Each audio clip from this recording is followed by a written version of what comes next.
เสือกอันนี้คักแน่เด้อเพื่อนพี่น้องเห็นบ่นี่เสือกเชือกเพื่อความซื่อเนาะปานนั้นมันสูงปานนั้นยังขดอยู่เนาะว่า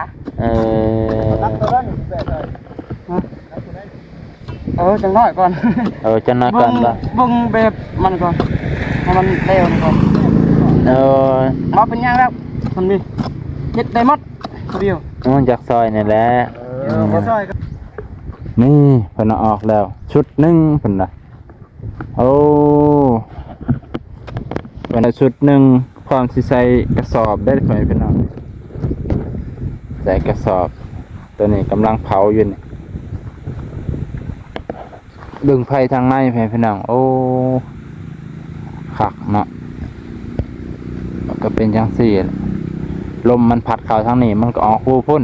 ออกคู่แล้วอากาศไฟมันก็จังเบิดไว้พื้นจังเบิด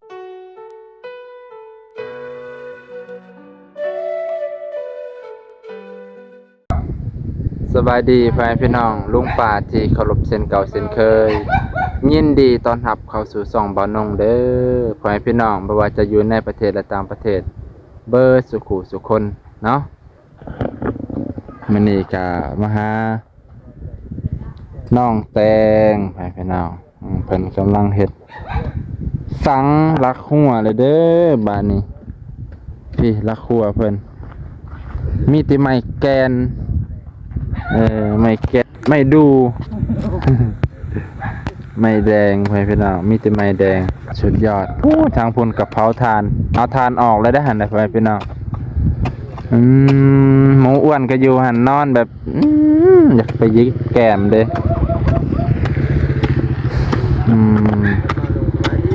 สบายดีพี่น้องสบายดีบ่แตง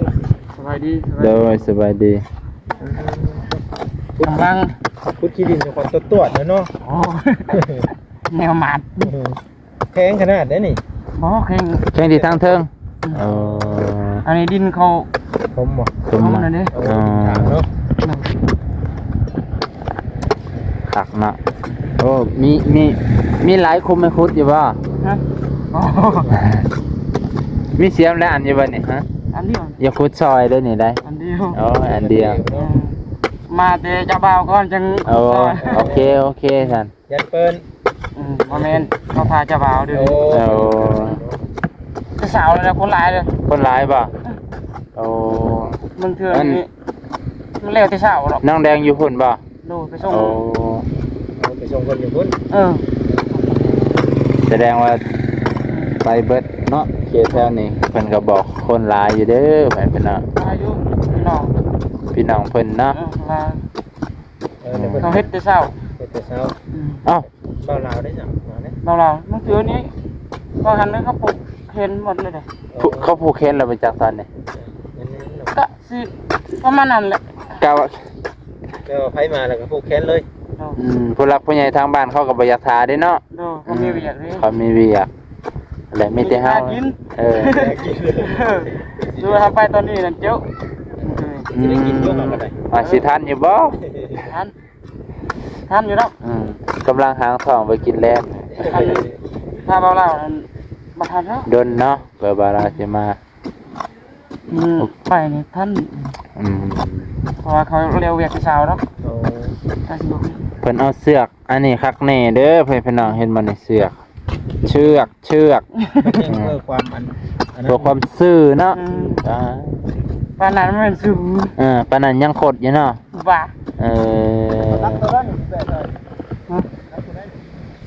จังน้อยก่อนจังน้อยก่อนบ่บึงแบบมันก่อนให้มันเร็วก่อน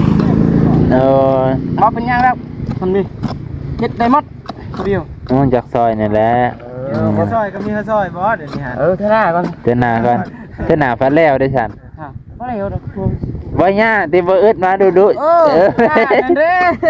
ไกลอยู่เนาะทานนั่นเด้ให้ทานน่ะให้ทานอยู่ได้มาดูแล้วบ่อึดเนี่ยเฮ็ดลายตัวละตอนนั้นเห็นว่าหยุดทานแล้วก็มาเผาอีกเนาะบัดนี้บ่ได้มาดนเนาะข่อยกะได้จักสุดแล้วทานจ้ะนะ2ชุดตัวนี้ตั้งแต่ขึ้นต้นไม้นะบ่โอ้ยเนาะ เพิ่นพี่น้องก็บ่ซื้อเลื่อยให้เพิ่นเนี่ยเลื่อยเขา อันนี้ใช้แบบเลยมือบ่นี่ฮะ ดู คันสิเอาจักสิติงกับเปลืองแน่เนาะ เลือก เปลืองน้ำมันแน่เพราะว่า ทั้งจะเก่าเลย จากเก่าแน่ แหงมันมาถูก เดี๋ยวนี้งบน้อยเนาะ งบน้อยฮะนะอันนี้ก็ว่างบน้อย มาได้คุณยาย มีแต่ฮอดนี่บ่ตัวเจ้า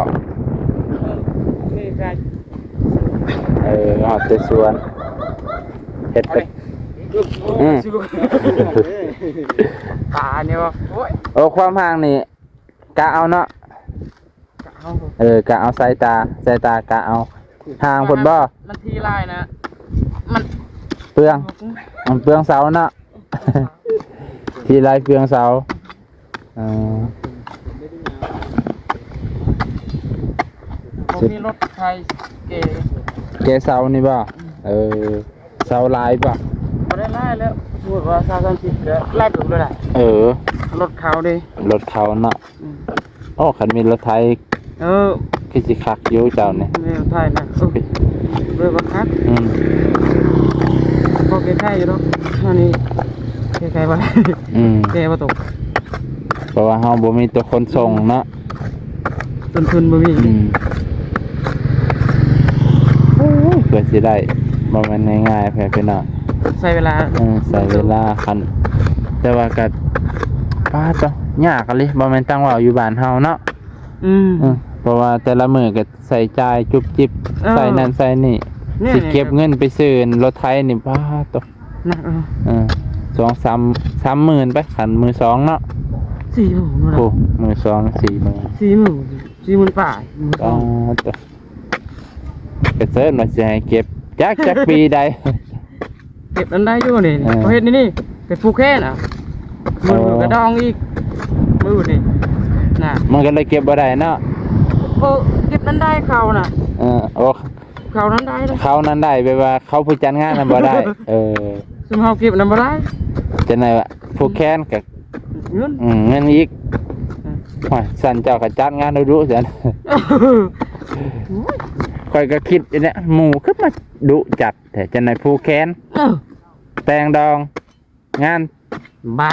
ออกจากคุกกับผู้แค้นโอ้ปุ้ยว่าออกจากคุก กับปลูกแค่คนพิบ้าเด้ ข่อยก็ยังว่า อย่ามัน ก็แม่นอยู่ดอกมันก็โพดดอกบางเทื่อก็ ดีหมด จนเฮาหาเงินยังก็บ่ทันขณะลมหายตายจากไอ้บ่ว่ามันหามบ่ได้อยู่แล้ว อันนี้ดิ อันนี้แหละออกจากคุกกับผู้แค้น บลึกเนาะ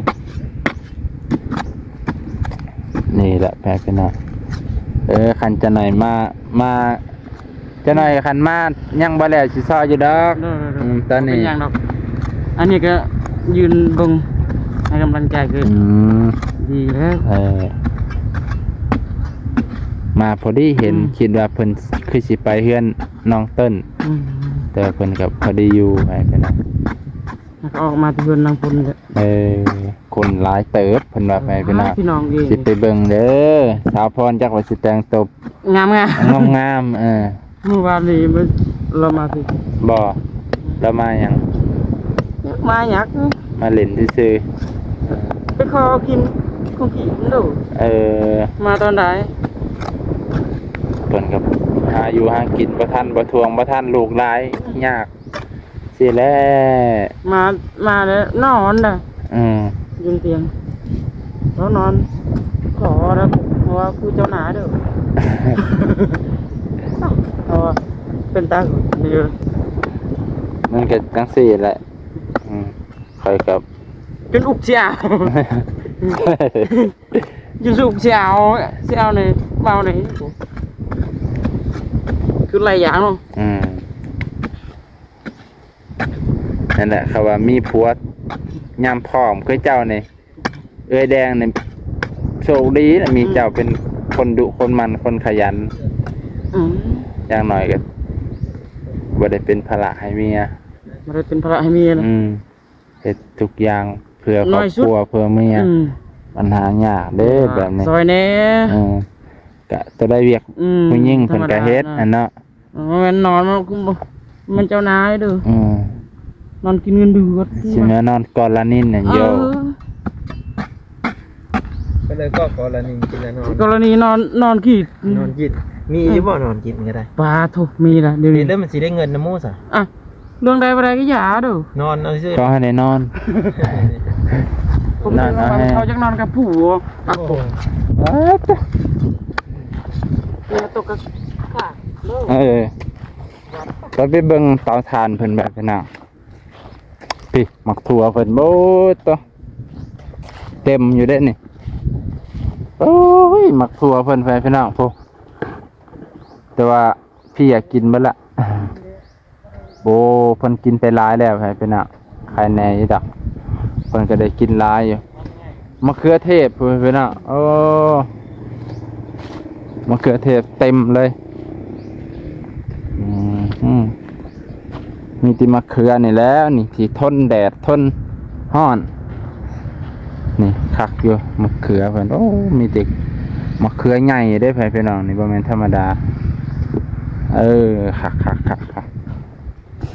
คันเอาใจใส่ทุกอย่างมันก็ดีเบิดพี่น้องนี่เพิ่นเอาออกแล้วชุดหนึงเพิ่นน่ะโอ้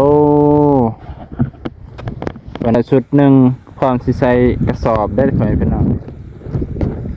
ใส่กระสอบตัวนี้กำลังเผาอยู่นี่ดึงไฟทางในพี่น้องโอ้คักเนาะก็เป็นจังซี่ลมมันพัดเข้าทางนี้มันก็ออกคูพุ่นออกคูแล้วอากาศไฟมันก็จังเบิดไว้พื้นจังเบิดไว้มันจังใหม่คันสมบ่มีปองเข้าทางนี้มันก็บ่เบิดมันก็บ่ใหม่ก็บ่คักลุกรีบเพิ่นไปพี่น้องสมกับบ่าวน้องแตงเลยดุมันขยันเพียรรอเพิ่นกันนี่ใส่จนคุ้มผสมดินเพื่อจะตาบอันนั้นแหละเห็ดตัวนี้ก็ไปเห็ดตัวอื่นได้พี่น้องบ่แม่นว่าสิเจาะเบิ่งแต่อันเดียวเห็ดตัวนี้ไปเห็ดเวียกส่วนรวมนี่เห็นเจ้าหมูอ้วนแล้วเจ้าหมูอ้วนอุด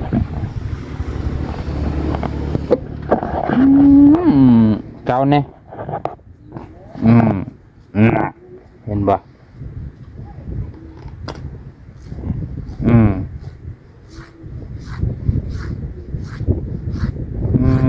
ก็มีแห้งบ่จังไดมีแห้งบ่แห้งบ่มีแห้งบ่พอแล้วสะอาดเลยเพิ่นตารางเฮือนเพิ่นมันสูงแล้วมันก็สะอาดสะอ้างคักโอเคพ่อแม่พี่น้องบ่น้องก็สิจบเพียงเท่านี้ก่อนตอนนี้ก็สิไปเฮือนน้องมิกก่อนไปผูกคอต่อแขนก็บ่มีอิหยังหลายดอกพี่น้องไปผูกแขนเพิ่นกันเอาตามกำลังเฮานั่นแหละเฮาก็ยังหาเช้ากินเช้าเนาะไปพี่น้องก็สิจบเพียงเท่านี้ก่อนจะได้ล้างมือล้างนี่ก็สิได้ไปหาเฮือนน้องมิกขอบใจขอบพระคุณพี่น้องที่รับชมบรรยากาศน้องแตงเนาะพี่น้องมื้อนี้ก็ถือว่ามาหาน้องแตงโดนบ่ได้มาหาเพิ่นขอบพระคุณหลายๆเด้อพี่น้องลุงป้าอยู่ดีมีแรงเจ็บจะได้ใครยังมีสุขภาพแข็งแรงขอบพระคุณหลายๆครับ